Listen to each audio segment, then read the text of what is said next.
Warning! This show is filmed in a bar, therefore it may contain coarse language, rowdiness, and some humor that may cross personal lines. Viewer discretion is advised.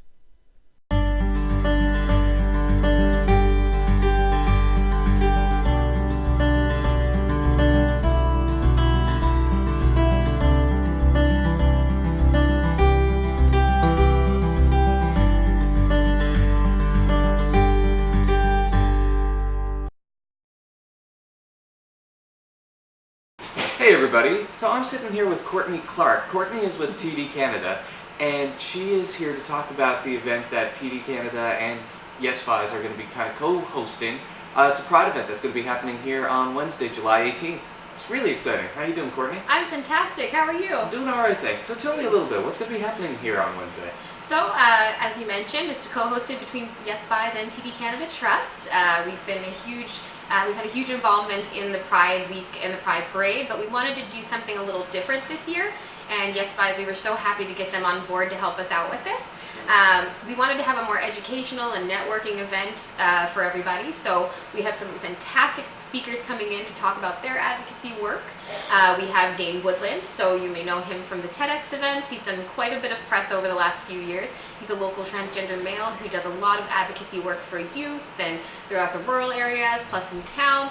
Fantastic speaker, so I'm looking forward to that. We also have Bill Squires. He is a chair on St. John's Pride Board, and he talks a lot about the big changes that we've seen with this committee over the last year or so and some of the impacts there. And we also have somebody coming in from the Raise Up Fundraising, and they are a nonprofit group that basically helps with dismantling of oppressive systems and creating equality for the province. So they'll talk about some general impact, plus they'll go into a bit more specific to Pride Week. That's amazing. So I'm really glad that that's going to be happening here. It's such a wonderful thing to be part of, you know? I'm really looking forward to it. It's something a little bit different, but it's going to be pretty casual as well. There's going to be some networking and music in between, some food and drinks. It's going to be a great night. So I'm really looking forward to it. We're almost at capacity, but we still have some space left for anyone interested. How do people get tickets if they're interested? Do they just show up and buy them here, or? So it would be best to contact either the Facebook group through Yes Fies, or you can call me. My phone number is 834-0705 extension 226. You can reach me there anytime, or like I said, Facebook message to actual Yes Fies Club, and we can arrange payment there. So admission is $25 a ticket to see all these fantastic speakers and to network with some individuals. Plus you get a drink with that as well, part with the ticket. So as long as you go through either of those avenues, we'll get your name put down for the event. That's fantastic. Yeah, we got some great drink specials around here as well. As anybody who's been here knows, we've also got some delicious food. And we got the Oxygen Bar. I'm hoping that people are going to come check that out. Yeah, like that. People are very excited to check that out. It's I did it myself here a few weeks ago, and it's a totally cool experience, unlike any other. I highly recommend it. Awesome. Yeah, it was really neat. So, what else have you guys been doing with Pride? You were saying that there's more than just this that you're doing. What else are you guys doing? So we're also really big into the parade. We're hoping to have around 50 or 60 people with TD alone this year. It seems like there's more groups than ever part of the parade this year, so I don't know who's going to be watching. It seems like everyone's going to be walking this year. And we're going to have some stuff set up at Bannerman Park just after the parade. So we'll have a little booth set up. We're going to be creating Pride bracelets and just giving out different little prizes and some drinks. So it's going to be a really nice event. That's excellent. Yeah. Sweet. So, I mean, Pride is a wonderful thing to be involved in. How did you guys get involved in it initially?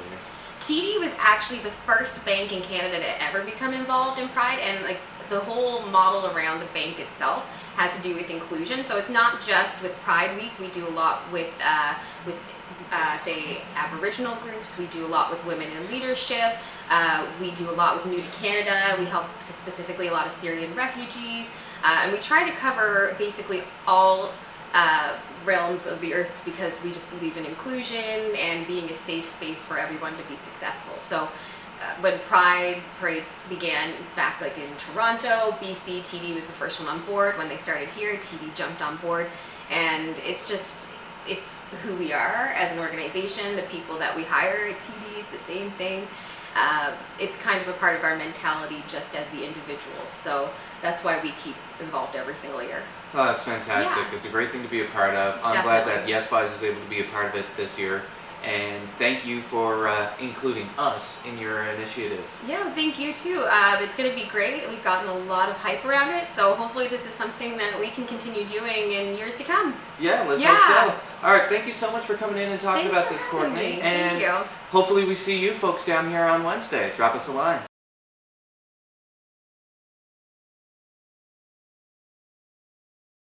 All right, folks, I'm sitting here with John Sheehan. John is a buddy of mine. He's a fantastic comedian. He's also an actor. We've gotten to work together on a bunch of stuff. Unbelievable comedian. All right, I'll try that again then. Do it again. Yeah. Hey guys, I'm sitting here with John Sheehan. He is an unbelievable comedian. He is also an actor. He's a buddy of mine as well. We've gotten to hang out on a few film sets.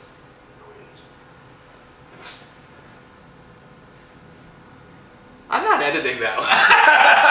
Anyway, John, what the fuck are you doing here? What do you want? What's going on? Summer's pretty much a slow time of year for comedy. Right. It's a lot of it is musicians' time of year with outdoor festivals and that kind of stuff. So this time of year I'm spent doing a little bit of writing, along with the odd gig. I'm out in Lewisport at the Muscle Soiree August 6th. Alan Doyle's headlining the weekend, so it's going to be a fun time. And on July 23rd, we're doing a fundraiser. Nicholas Masters is running it, and it's called Storytime, I believe it's called. And we're going to be it's a bunch of comics doing real, true stories, and as far-fetched as they might be, they're pretty well true.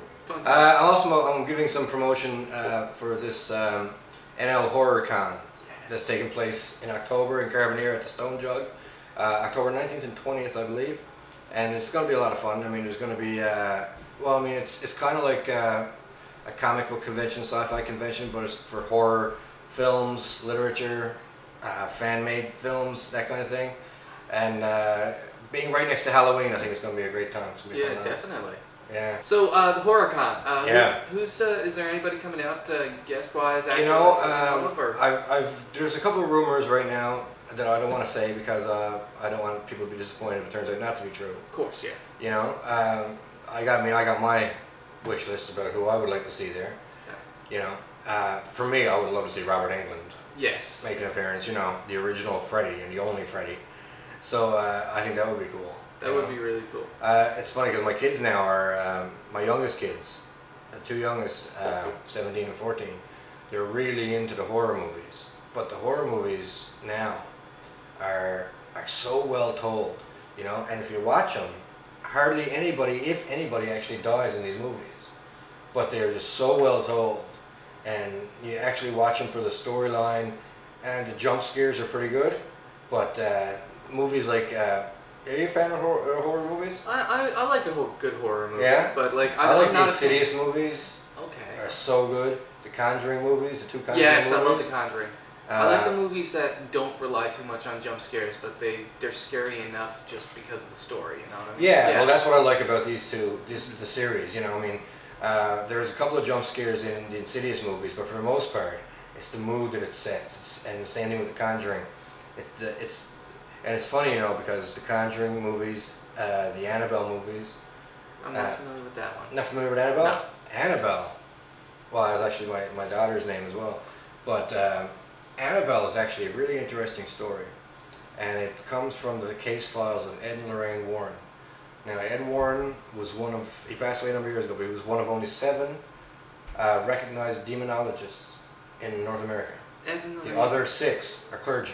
Right. Now, Ed Warren would investigate on behalf of the Catholic Church. Not a priest or anything, but he would investigate on behalf of the Catholic Church. He was well trusted by them.